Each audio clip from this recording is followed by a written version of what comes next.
we are back, folks. Another edition of the Michigan Recruiting Insider. You know how we do it over on TMI. Give you the latest and the greatest in football, basketball, and recruiting. Inside intel, intense team coverage, outstanding recruiting coverage. We offer you analysis. We run the gamut of coverage when it comes to the maize and blue. Cannot be beat, as if you listen to this podcast and watch this podcast, I think you know that. Where it really goes down is over on the MichiganInsider.com, where $1 will get you in your first month. Once you get hooked, and you will become a full pay member and also have access to Paramount Plus, and of course, and your membership, even when you get in for $1, it includes access to all of 24/7 sports sites. It allows you to sort of check what other schools and teams are saying about a lot of the guys that we're talking about on this podcast today. Joining me as they do every single week, the best team in the land, TMI crew, starting with Steve Lorenz. Steve, how are you? Good, great. Weather's going to start to cool down. We got football weather here to finish out the season, it looks like. So should be an exciting few weeks. And then, of course, Brice Marich. Brice, how are you today? Doing good. Good to be back, guys. Yeah, so let's start with you, Brice, and we'll start with your trip down to Ohio last week, where you saw one of the top guys on Michigan's board, and I'm fair to say at this point, with the 23 class starting to wind down, one of the top guys on the board, regardless of class, and a guy that's trending heavily in Michigan's favor right now. Yeah, so I went to go see Avon, Ohio 2024 four-star offensive tackle Luke Hamilton. And he's a guy that Michigan offered fairly early in the process of his recruitment. He's got over double-digit amount of offers. He's from Ohio, but he doesn't have Ohio State offer. And so that's the big caveat when it comes to his recruitment. But Michigan has made it very clear, and especially when I talked to him after his playoff game when they won, that we did offer. And not only did we offered early, and we're showing you a bunch of attention. Like, you are one of our top guys. And that starts from top down, starting with Sharon Moore, who's made it crystal clear that he is one of the top guys we want in the fold next cycle. And he said, listen, Coach Moore treats me like almost like a son. And every time I've went up there, I feel basically like family, essentially. So I talked to him. I posted a video interview, which I highly encourage everyone to check out because he was very candid about his thoughts about Ohio State not offering it, about where Michigan stands. He took an unofficial visit for, I want to say, the Penn State game or the Michigan State game. I don't recall the second, but anyways, he took that trip and he liked it so much so that he admitted to me on camera that he thought about committing to Michigan right there off the visit. His dad had him pump the brakes, said, listen, let's take a couple of visits, maybe even official visits. But in the back of his head, he's like, I kind of want to commit.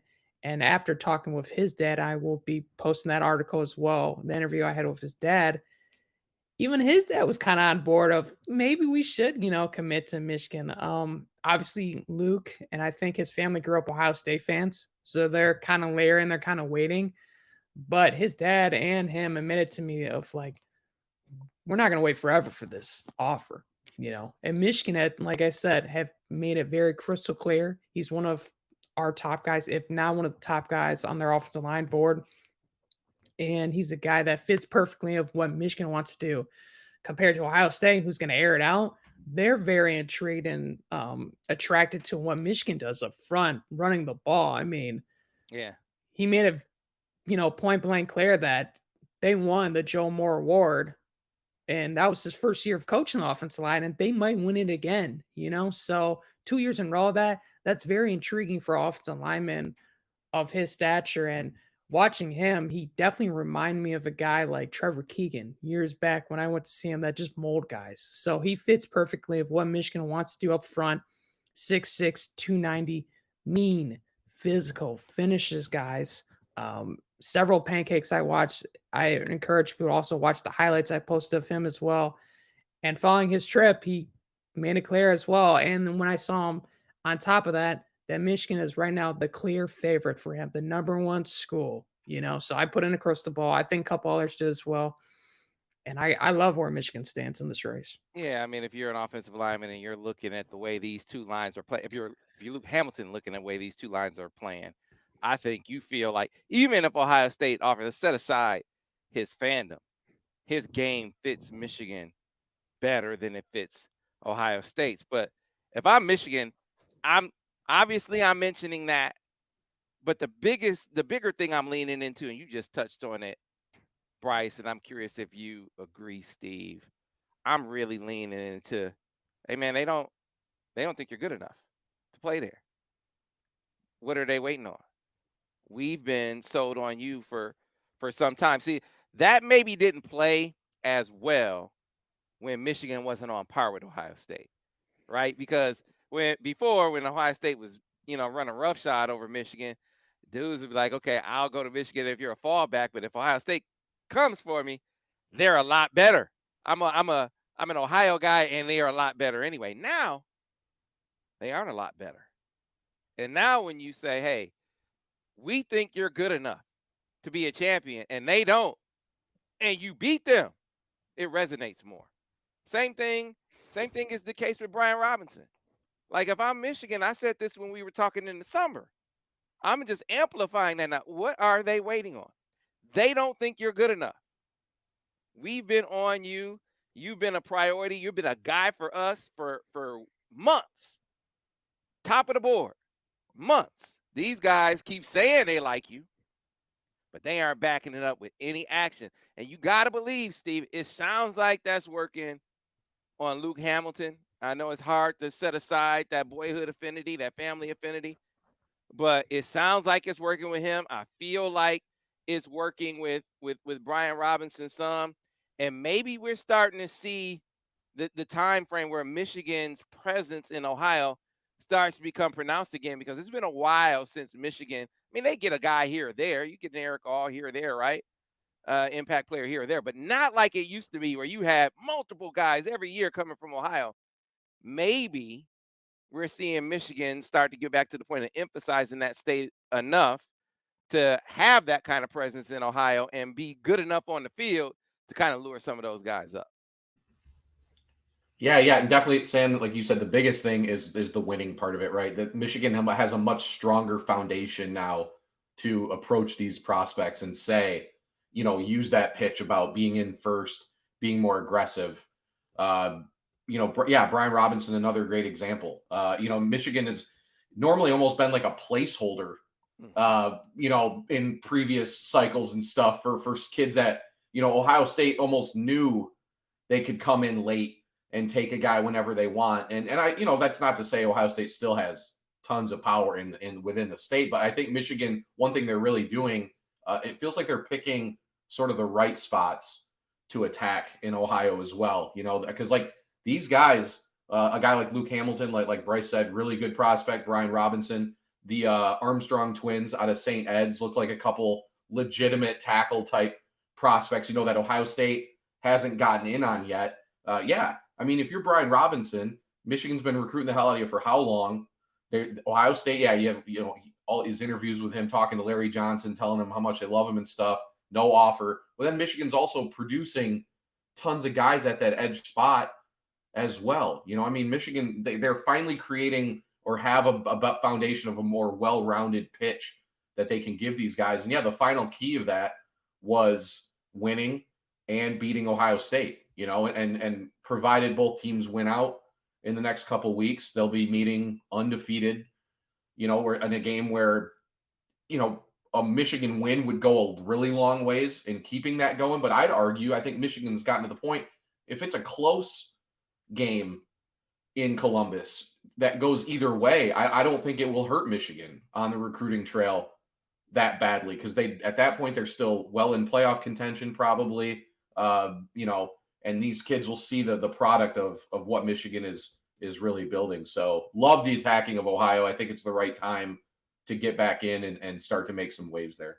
I was on the documentary, the Rivals, the rivalry documentary on Valley Sports, talking about Michigan versus Ohio State and the ebbs and flows of the rivalry on the field. What never ebbed and flowed until until Tressel was recruiting, Michigan was always a factor in Ohio. Obviously, some of the greatest players to ever play here, the greatest players, two of the greatest players to ever play here, come from Ohio. But you wouldn't know that in this generation, right? Guys, they grew up in, and like you said, Steve, it was a great point. Michigan is a placeholder. They don't really seriously consider it going to Michigan if Ohio State is an option. And that's even after Urban Meyer comes in. So first Tressel slams the door at one point. And I remember there was a year where Michigan didn't get a single player. This was when Lloyd was still coaching. It was 07, I think. 06, one of those years he didn't get a single player from Ohio, and it was like, what is it was like an earthquake, like what's going on? So that was the first sign of things kind of, the pendulum kind of swinging definitively in Ohio State's direction. You Brady Hoke comes in, and that first cycle, that was Chris Wormley, and you went out Taco Charlton. I mean, you went and got some key guys from the state of Ohio. You had some dudes, right? Ben Gedeon. Yeah, I mean, there was that was you had some full. guys right there in that cycle. There was an emphasis there, and what they were able to lean into was that you had that brief window in there where Urban Meyer comes in. You got the end of the Tressel era. There's a little flimsiness with the sanctions. Urban Meyer comes in, and he comes in with a national thought process.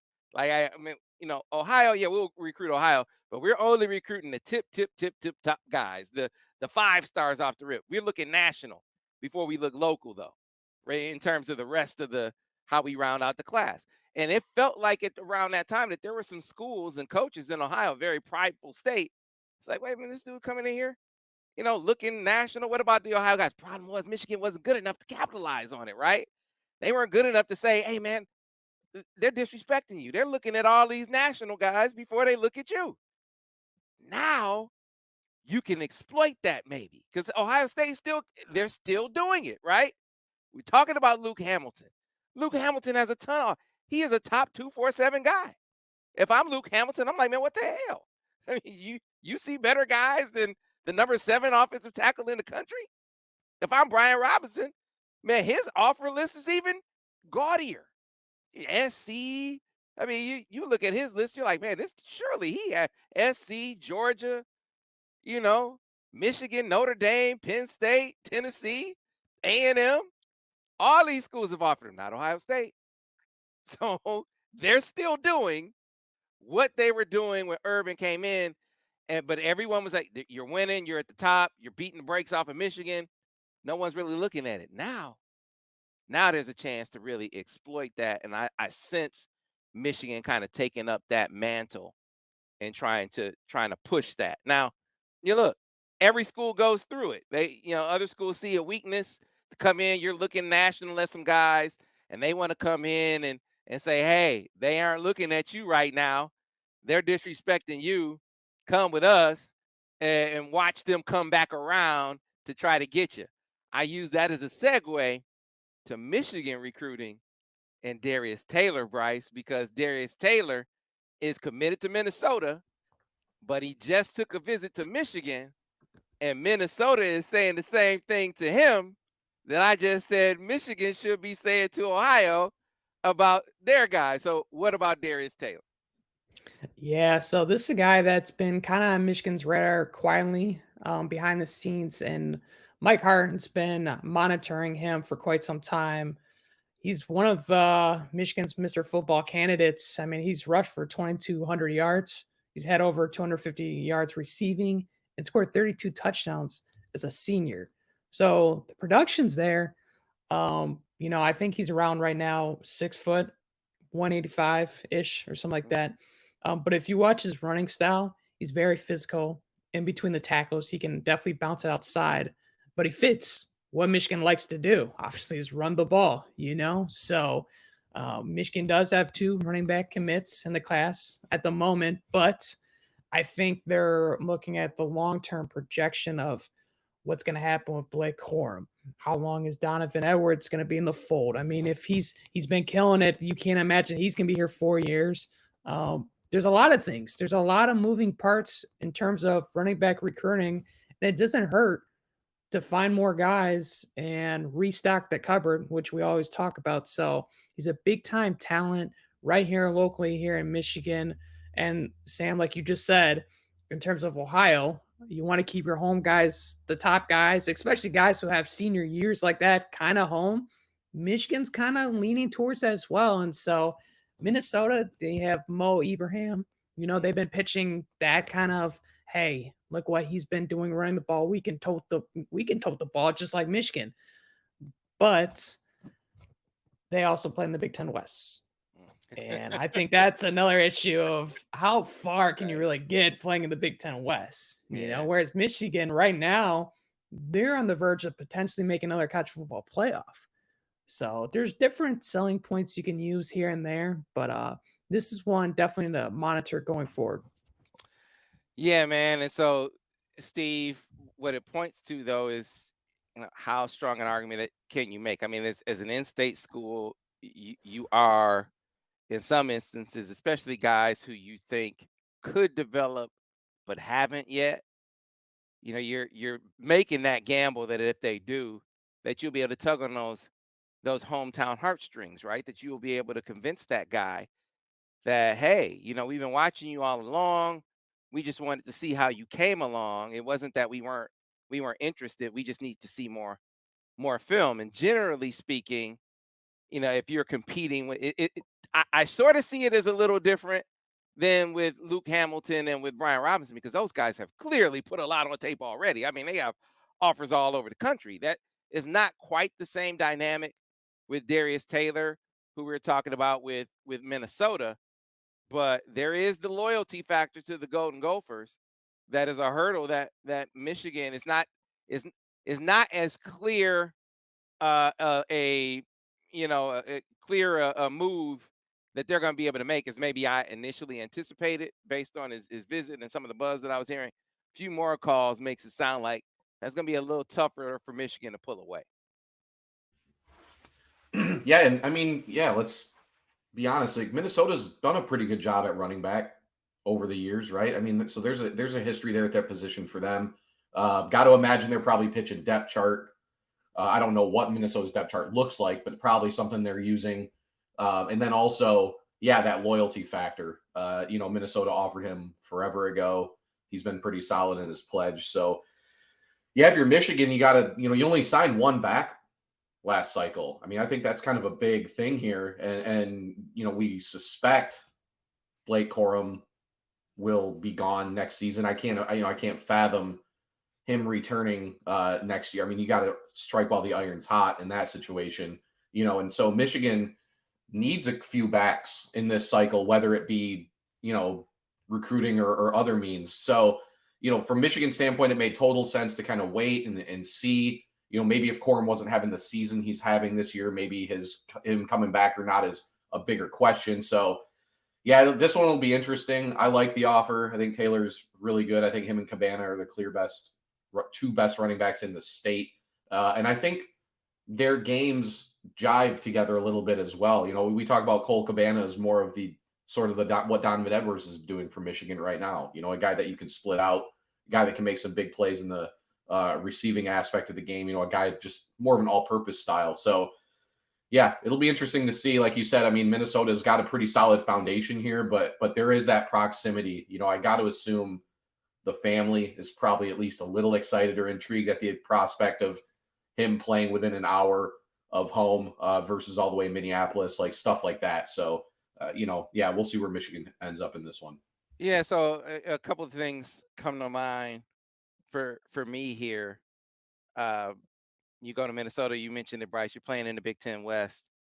The running back stable is not as clear. I mean, the odds of you becoming the odds of you getting a lot of carries earlier in your career are higher at Minnesota. I mean, he has to be looking at that now. The profile is better, and if I'm a running back, I'm maybe looking at the wear and tear piece of it too. Do you really want to be, a 30 carry guy every game? It's one of the reasons why I think Blake is going to go to the NFL. Like the wear and tear especially on running backs, is a real thing. If I'm advising him, not that, I don't want to see who wants to see, one of your best players go to the NFL. But if I'm looking at his best interests, I'm telling him, you know what, Blake? I mean, maybe he'll win the Heisman Trophy this year, right? It's like yeah, make that jump, make that leap to the NFL, right? And so I think that's part of Michigan kind of expanding their running back board a little bit because of the likelihood I think that Blake makes the jump. That's not based on any conversation with him. That's just looking at the dynamics of running backs in the NFL now. They're already devalued. You don't want to devalue yourself more by adding more wear and tear on the tires before you hit the pros. So I think that'll be part of the thought process. The other thing is, look, frankly, I think if Michigan, you got Cole Cabana on one side and Benji Hall on the other, and I think that obviously Cole has had a magnificent season. With Benji Hall, I mean, it's a projection piece, but you want to give yourself some cover with that recruitment to make sure that quotient, that sort of bigger back physical quotient, is really covered. It could be him, but when you got a guy right in your neck of the woods that is also a bigger back that can catch the football out of the backfield, that's put up really great numbers, you don't want to miss out on that opportunity because you just want to have enough redundancy in your class to cover up for what could be a gaping hole in the next couple of years. Blake this year, and if Donovan has the kind of year, fellas, tell me what you think. Do you think Donovan can be 1,000 guy, 1,000 yard running, rushing, 1,000 yard receiving guy? What do you think, Brice? I mean, I definitely do. I know watching him in high school, I was like, he might. And I mean, we all were like astonished of what he could do with the running game. But I mean, I remember talking to Ron Bellamy when he was the high school coach at West Bloomfield. And he said, watch him catch the football and watch what we do when we, spread him outside and let him just run a vertical route and no one could touch him. You've been seeing that in the college level. So if Michigan, I think, translates more towards 50-50, because I don't know if it's 50-50 right now in terms of offense, what they're doing. But if they do, I easily could see them have those Yeah. numbers. Steve, you think that's far fetched? I mean, I picked him as my team MVP this preseason. I know it ended up being a year early, but it's because I believe he has those abilities. Honestly, watching him run the ball last weekend looked like he's really making major. He's already a good runner, but it looked like he's already. You can see him mid-season this year making strides just as a rusher. And so yeah, I think it just come down to if Michigan wants to use him that much, because there's no doubt he has that ability. I mean, yeah, I always go back to Allen comparing him to Elvin Kamara. That is such a good comparison. That's one of the best. We always on prospects profiles for 24/7. Our analysts are always tasked to kind of compare a player to a current NFL guy, and I still think that's to this day might be the best comparison that anybody on our site has ever made, because their games are so similar to each other. So yeah, I mean, I think as long as Michigan wants to use him that much, I think it'd be within the realm of possibility, honestly. Yeah, I think it's a terrific comparison. To difference being when Alvin Kamara was at Tennessee, it was like, they didn't know what they had. Or when he was at Bama anyway, they didn't know what they had. Then he winds up at Tennessee and he's good, but he's not Saints good. It wasn't until he got to the league that you really saw that, man, this dude is elite as a pass catcher, right? He was a third round pick. Michigan is using Donovan as a sophomore the way that we saw Alvin Kamara be used in his last year at Tennessee. By next year, I think Donovan, I think he'll have the kind of season that'll make Alvin Kamara blush. There's been one player in history who's had 1,000 yards rushing and 1,000 yards receiving, and it's Brian Westbrook at Villanova, FCS guy. Ira Weintraub gave me that stat. Because I thought maybe Kamara did. No, only Bryant Westbrook. I think that Donovan Edwards can do that at the FBS level. Here's why I mentioned that. Blake out this year, Donovan out next year, and these are stars that Mike Hart walked into, right? So you got to be you got to be really, really serious about replenishing those ranks right now. I think they feel like they have a guy in CJ Stokes. I really feel like they got a guy in Cole Cabana. And then how do you round out your stable? Because you want at least three. You know, we've seen the last couple of years, they had at least three guys. You want at least three guys that you know have that potential to be game breaking guys for you. And so I feel like Cole could be that guy. And if you can round that out with a Darius Taylor too, great. But here's the problem. You know, as you get back in on Darius Taylor and you try to get him over the fact that you come back on him, right? Because that takes some convincing, right? And I think that Minnesota, based on my conversations here over the last day or so, I'm back on the side of leaning towards them, sort of favoring them to retain them. But it's not over. You know, Michigan still has a shot. But let's say that moves forward, Brice. Now you remember it took Michigan kind of came in a little after the fact with Cole Cabana, right? And that took some massaging to kind of get that one across. Now, if you add a third back to the mix, you know, you see other schools trying to pounce on that and trying to convince Cole, hey, you know what? Michigan's looking around at even more backs. What about us? How do you see that one playing out? Yeah, I mean, the first thing I thought of is how's Cole and how's Benjamin gonna feel seeing a third guy get offered? You know, were they talked to before this offer got extended? Was this always in the plans? And then there's always the obvious too of now what college teams are doing. You could always look at the portal. That's always an option as well. You know, so Right. a lot of different routes you can go. But I think with this, and Steve kind of alluded to this, with Cole, he's basically a Swiss Army knife, you know. And I know Darius can catch the ball, and I know even Benjamin can catch the ball, but especially with Cole and his speed, you can use him on the outside, you can use him in the slot, you can use him in so many different ways in the offense to where he's not like your Hassan Haskins, essentially. You know, he Yeah. doesn't have to toe to 30. Yeah. He can. And if you watch him at Dexter, he's taking a lot of carries, but at the same time, you're seeing him, you know, do wheel routes, do other things that maybe that is not, you know, exactly what Darius and Benjamin are that their strongest suit, essentially, you Yeah, know. that isn't that's the pitch though, isn't it? Because you got to keep recruiting your own. You got to recruit your own roster. You got to recruit your commits. Isn't that what you say, Steve? None of the guys we're recruiting are like you. Like you're like Don. You want to see who we have right now who's like you? He's playing right now. The only guy we have that can do what you do is Donovan Edwards. So don't pay attention to who else we're recruiting. Is that not the pitch, Steve?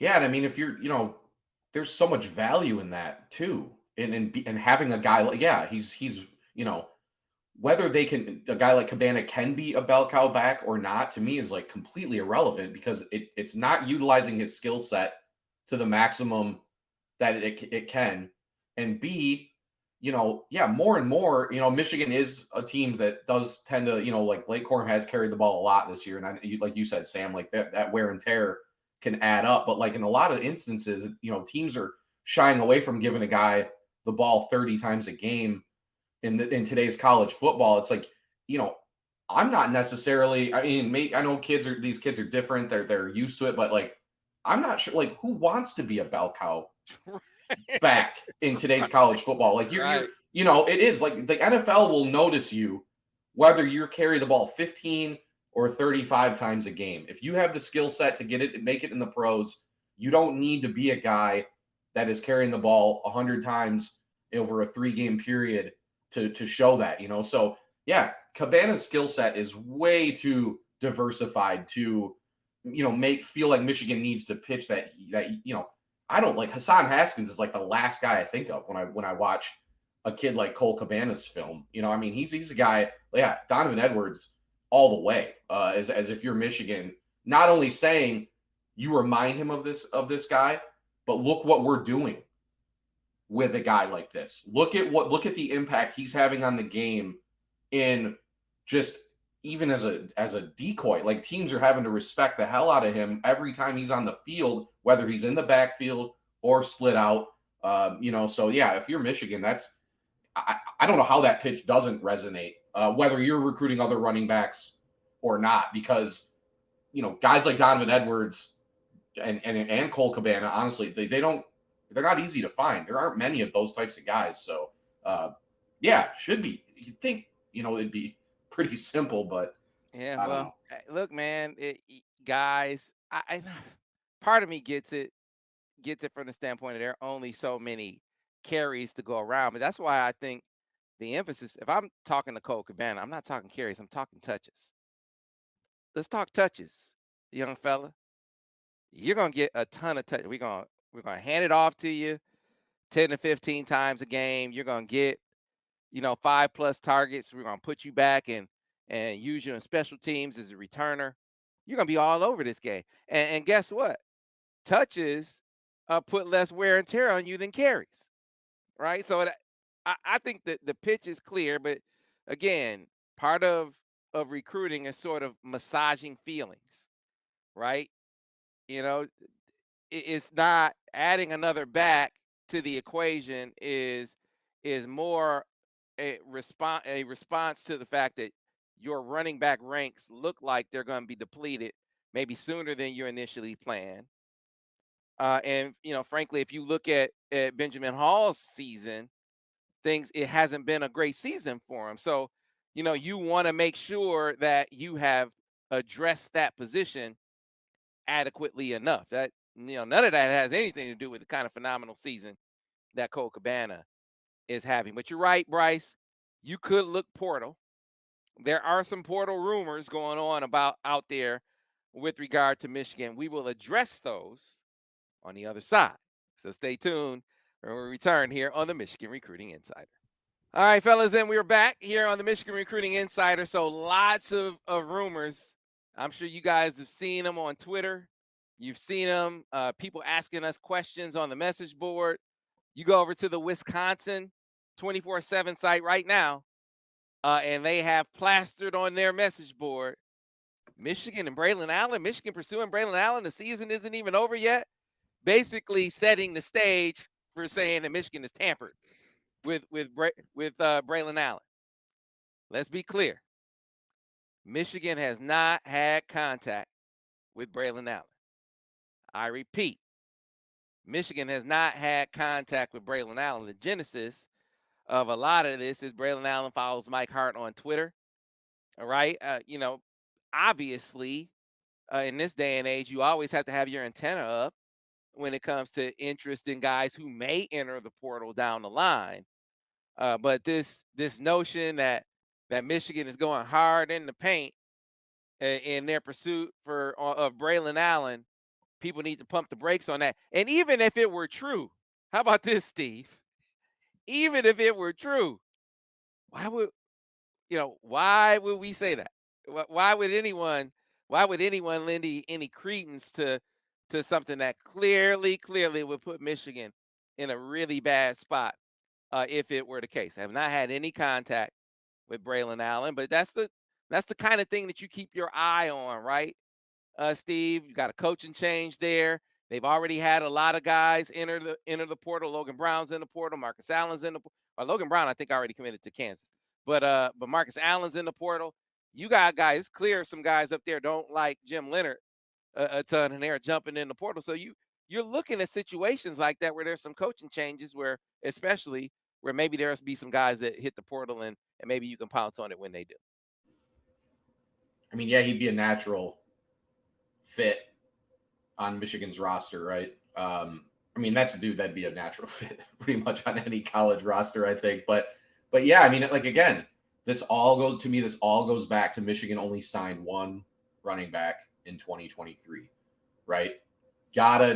Whatever options are potentially out there, we expect Michigan turning over every rock at least and keeping the door open for any possibility there, right? So I think it's really about having like stocking that room back up when you know, like we said, we have one guy who's in Heisman contention who's almost assuredly going to be gone next year, and then you have another guy who will probably be gone after next season, provided he has the season we expect him to in Edwards. So if you're Michigan, as much depth at running back as you can find, but finding an upperclassman or a second or third year guy to take one of those spots, I think might be the best potential option for Michigan. So it's really about just keeping the options open, but to open that can of worms right now publicly is pretty stupid, of anybody to do. So it doesn't, no reason to do anything like that. So we'll just kind of see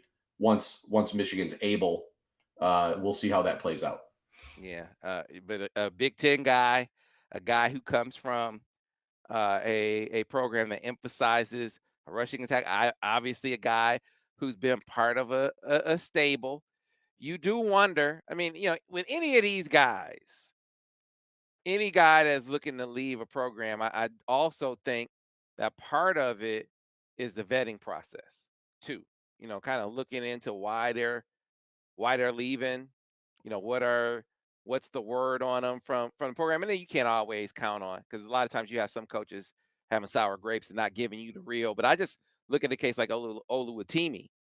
They Michigan had great ties to his staff, his high school staff.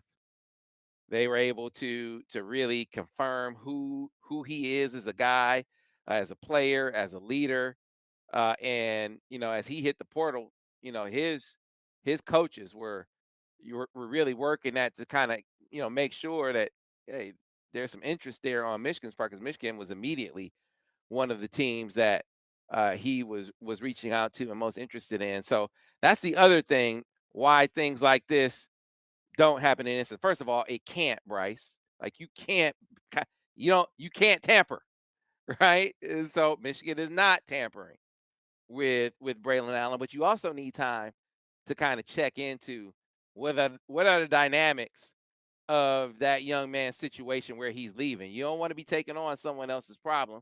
And I'm not saying that's what Braelon Allen is, but you need time to check it out to make sure that that's the case.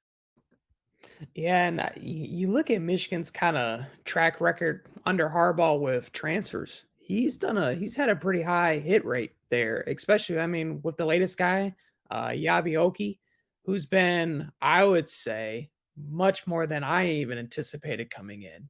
And so with this, I think obviously you almost have to, again, Sam, you recruit your recruiting class. Then you got to make sure your roster's doing well. You don't want guys leaving. And then you got to keep an eye on the portal. So there's a lot of different things you're monitoring and, you know, examining at the same time. But yeah, in terms of fit, I mean, this guy would be an absolute home run for them if they could land him. But again, he's not even in the portal.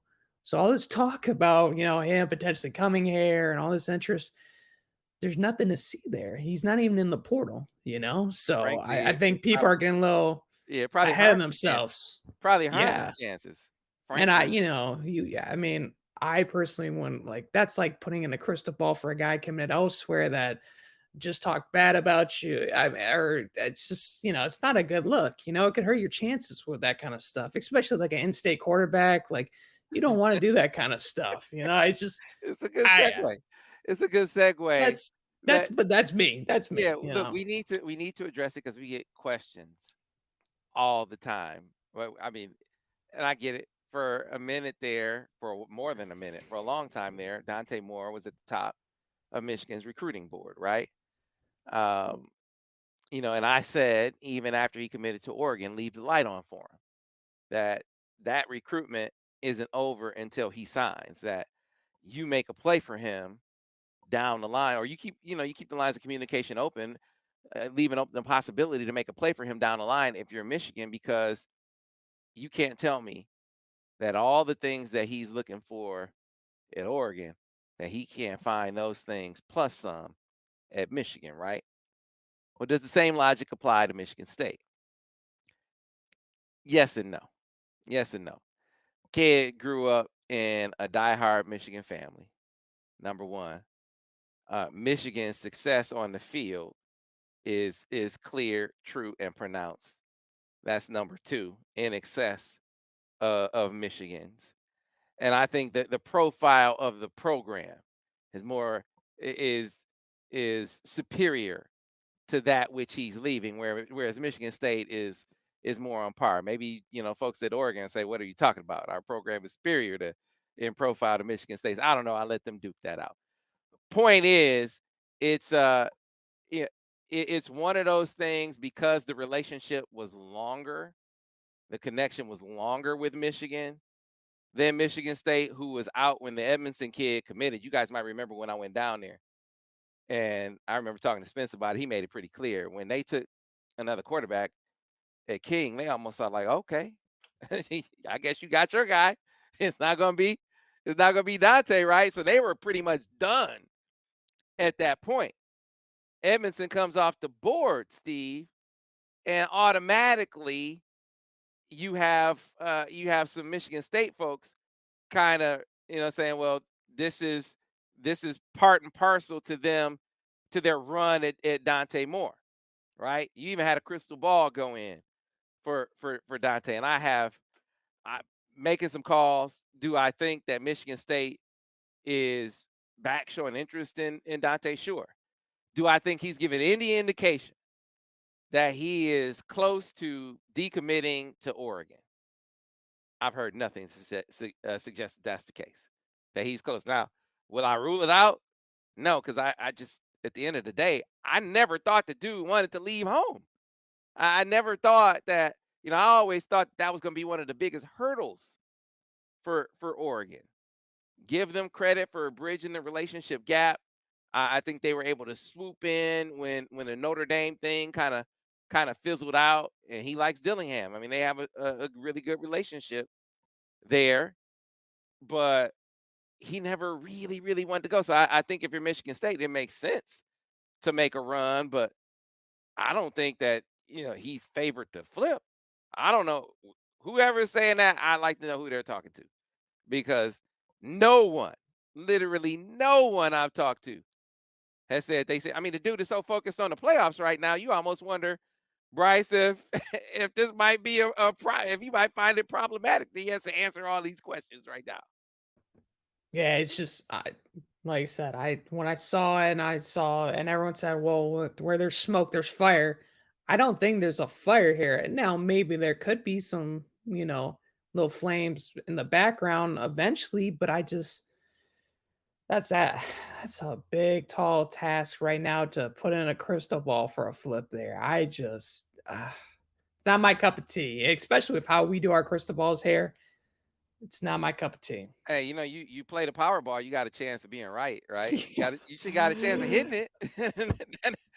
That doesn't mean that you really knew which numbers were going to hit, right? That doesn't mean that. That just means you got lucky if it works out that way. But Steve, this is one I see a lot of Michigan fans fretting about it, and not necessarily from the standpoint of worrying about who Michigan State gets, but wondering is, could Michigan be missing out on an opportunity here? And I think you got to look at it from Michigan's standpoint. I just don't think it's a gamble they can afford to take with how good things are looking with Jaden Davis right now. I just think they're too far down the aisle to kind of reverse course there, pump the brakes and say, okay, now we're going to go all in on trying to flip Dante, when Dante has not given an indication that he is that he is close to doing so. It'd be different if he was giving off vibes, or if we could really say legitimately that Auburn and Dan Lanning, that there's something there. But you can't, and you won't know that until probably after signing day, or close to it. And by that point, Jaden Davis may have made a decision, Steve. So it just seems to me the prudent thing to do for Michigan is keep running the race with Jaden and see where that goes, because you'll have a resolution to that probably in December anyway. Yeah, you don't want to. Yeah, way too big of a gamble this late. And yeah, like you said, as much progress as Michigan has made with Davis over the last 2 or 3 months, you don't want to roll the dice there and potentially end up with nothing. You know, I mean, because that'd be a real possibility if you try to make a run at a decommitted Dante Moore. Yeah, I mean, King kicks off in like 5 hours, like 5 hours from when we're recording right now. And we know how much, you know, the King coaching staff has praised Dante Moore as a leader and a guy, you know, a guy that his teammates love and like, there's no way that this stuff that a kid like that is happy or is approving of news like this kind of being not, I don't want to fabricated be way too strong, but you guys understand, like pulling this out of thin air. Yeah, like pulling this out of thin air after Michigan State loses a commitment at quarterback to throw out a story about Michigan State making a run at Dante Moore and then a crystal ball on top of that.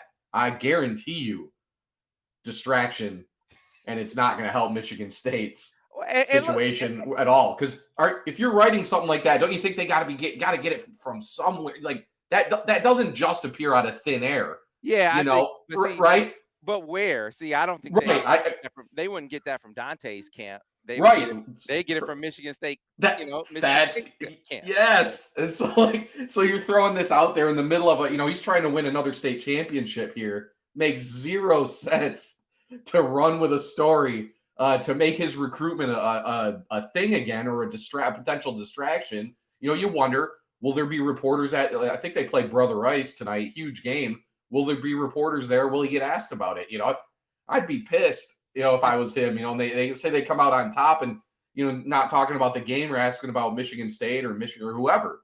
But yeah, just not an advantageous situation there for if you're Michigan State and you do want to make a run at him. You got to feel like news like that going public while he's trying. I guarantee you, I haven't talked to him about this. Haven't talked to his dad Otha about this. Haven't talked to Spence, at all. Haven't talked to TP over King. None of them have I asked this question. But I can guarantee you that Dante has not talked to anybody over there to tell them that he's on the verge of flipping. Guarantee you. When they're about to play, like you said, they're about to play a play. Heck, like you gotta be around the kid some to really. He just wouldn't do it. He just wouldn't do it. So, and I'm not saying that a flip is impossible. I'm saying that the notion that it's on the verge of happening now, that he's giving off vibes that he's about to. Nah, bro. Nope. This is. You used the word deflection. Hadn't Michigan State lost a lot of commits here in recent weeks? Haven't guys been jumping ship left and right? Seemed to me this would be a good deflection, good distraction. Hey, lost this guy, lost that guy, lost this guy, lost that guy. Oh, but might get Dante. That's sort of a way to pacify the people, right? That's how it seems to be. I'm just saying. I mean, I'm looking. No, I'm sorry. I was looking. I mean, yeah, they've lost 3 guys and they were among their highest ranked commitments as well, and so yeah, it is kind of like, hey, look over here real quick, stop looking over there, look over here, so I don't know, looking at the tunnel ambush. Yeah. interesting strategy though. Like I said, I my biggest thing is I just can't imagine if it's coming from Michigan State side that putting that information, giving it to anybody is doing them any favors at all, and if it's the ultimate goal. And again, not saying it's not impossible, right, Sam? But just it's not helping at all to do it right now. Sure. And I'll get back to what I said before. I think it's possible from the standpoint. I think if he had his druthers, he would have the opportunity that he likes the most as close to home as possible. It just didn't work out that way. Now, that's an opportunity for a Michigan or a Michigan State. And in this case, just to get around, come back around to where we were talking about before, it just doesn't make sense for Michigan to push that at this point. Not when you're so close with Jaden Davis. You can ill afford. It'd be different if Dante were telling Michigan, I'm ready to flip, right? That's essentially what it would take for Michigan to even entertain it. he would have to call them up and say, I'm ready to flip right now. Otherwise, it makes no sense for Michigan to even, to risk where they are with Jaden Davis for that. And obviously, Dante hasn't done that. I don't think he's done that with Michigan State. No, he hasn't done that with Michigan State either. Now, down the line, because it makes sense for Michigan State to chase him. He has a teammate. I mean, look, there's some connections there. He was complimentary of the staff, so I got to point that out. He spoke highly of them. It's just that they were kind of dismissed a little bit because they had a quarterback commit. Now they don't, and so there's a possibility there. But possibility and probability are different things, are different terms. So, keep your eye on it. Is it possible? Sure. Would I call it likely at this point? No. At least for Michigan State. Definitely not likely at this point for Michigan to answer that question that keeps coming through for us. But let's finish off. Just highlighting, Brice, a few names you already did as far as this visit weekend is concerned. Really heavy Ohio contingent, is that right? Yeah, so they're gonna have several Ohio kids in. Maybe not the highest top rated guys, but they're gonna have several. And the biggest name to know is Etta is gonna be there. Michigan's top ranked commit in the 2023 class. He's a guy that, again, he put up monster numbers. Mike Elston, he was the first guy Mike Elston really targeted once he joined the staff here at Michigan. So I know there was um, I guess little people are a little leery because there was talks of him potentially taking a visit to TCU, the local hometown school there right next to him. But as far as I've heard, and all indications point, he's still firmly committed to Michigan. This is a great sign getting him up on campus. I don't think he's been to a game this fall yet. So that's the biggest name, really, that's going to be on campus. Obviously, we're going to confirm way more leading up to kickoff here. But yeah, he's the biggest name for sure. And I just want to point out too, I know we talked about Wisconsin for a quick second. Michigan also is, and Wisconsin fans are probably not too happy with Michigan right now because Michigan is also targeting a couple of their defensive line commits in the 2023 class with Trey Pierce, who they offered in late October. And a couple days later, Sam, they offered their other defensive tackle, Jamel Howard, who's from the same school as Jimmy Roder, who they got, late in last cycle, the 4-star linebacker out of the Chicagoland. So both those guys, I know in terms of Trey, he's been up to campus, had a great time. He's talked to me. He's going to try to make it up for official visit back to Michigan. And then with Jamel, he told me that he's looking into making either an unofficial or official visit to Michigan. So those are two guys Michigan really likes in the middle of their defense. Obviously, they missed on Kenny McDonald, who's a long-time target. He committed to Ohio State.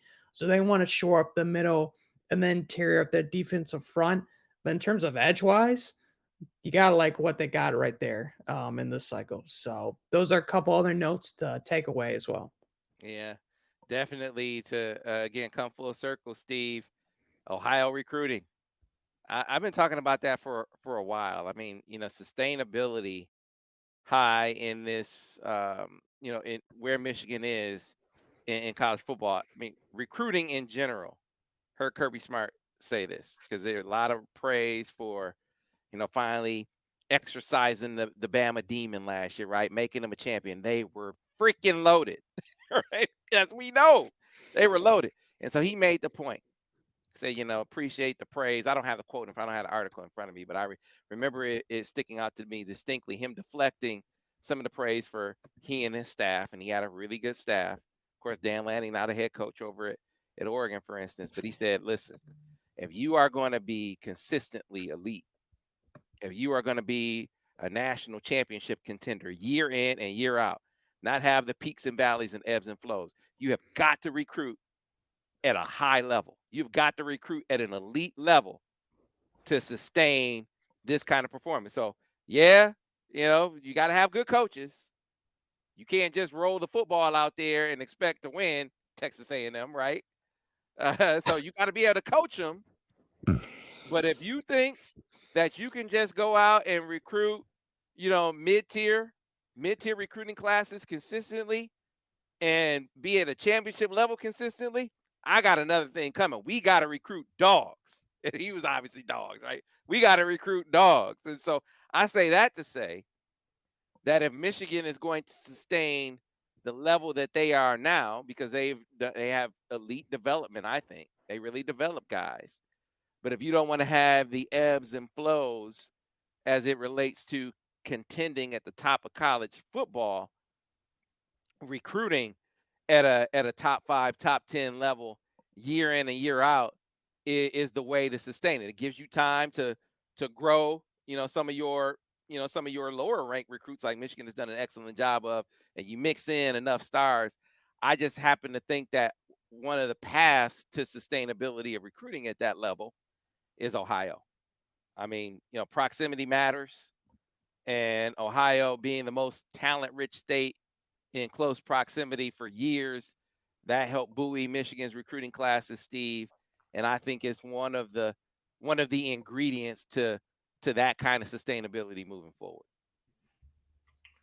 Yeah, build it like, build foundation in state and in a state like Ohio, right? And then shoot your shot with the national the big time, some of the big timers national. I mean, obviously you want your national or your in state and Ohio like regional big timers too, but honestly, then you don't end up in a situation where Michigan's at right now on the offensive line, where you're having kids from California and Utah and stuff coming out on official visits, where proximity can end up playing a humongous factor. And trying to reel these guys. I mean, Caleb Lomu now getting Crystal Wells to Utah. On paper, Michigan should not be losing an offensive line prospect to Utah, right? I mean, Right. so obviously we know that proximity is playing a role. So yeah, I mean the better you can do in the talent rich states that are closest to you, then yeah, it gives you a foundation to where maybe a Caleb Lomu or a Spencer Fano, like losing on those recruitments doesn't hurt as much because you've built a really strong foundation in an area where, yeah, and especially, the other thing, yeah, talk about the rivalry, as many like having Ohio kids on your roster.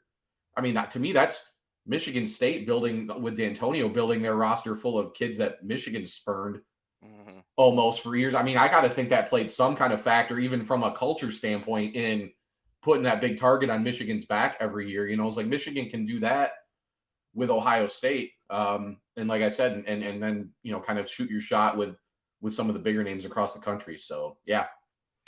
Fellas, great stuff as always. Another banger episode. And see, we wrap a lot into one of these podcasts, right? You get a lot of information. Imagine having even more of that at your disposal, like multiple podcasts every day is essentially what you get over on the MichiganInsider.com in written form, mind you. But this is the best crew in the land, from team coverage to recruiting coverage to analysis. You get it all over on TMI. So if you like this podcast, of course, be sure to rate it, be sure to review it, be sure to tell all your friends about it. If you're listening to us on Google, Stitcher, Spotify, iTunes, you name it, tell your friends they can get it there. If you're watching us on YouTube, subscribe to the channel. That way you'll get a notification, and like the videos. That way you'll get a notification every time we put up a new episode. But where it really goes down, if you really want to stay up to speed and up to date on the intel, on the team coverage, on the analysis, the MichiganInsider.com on the 24/7 Sports Network. You see me wearing a hat, you see me wearing a shirt all the time. It is the best around. We have the best team of analysts. We carpet the country, blanket the country with coverage and analysis. And so $1 gets you in your first month over on TMI. You get that intel, you get everything that I've been talking about, and you get it for all the team sites. Then once you've been on for a month and you get hooked, especially close to signing day, especially with big recruiting news seemingly on the horizon, now's the time to do it. After you've been in for a month, you get hooked, you become a full paying member. You also get access to Paramount Plus. You cannot beat it. Great bang for your buck. So again, a lot to talk about, a lot to cover. That's why you need to be back next time on the next edition of the Michigan Recruiting Insider.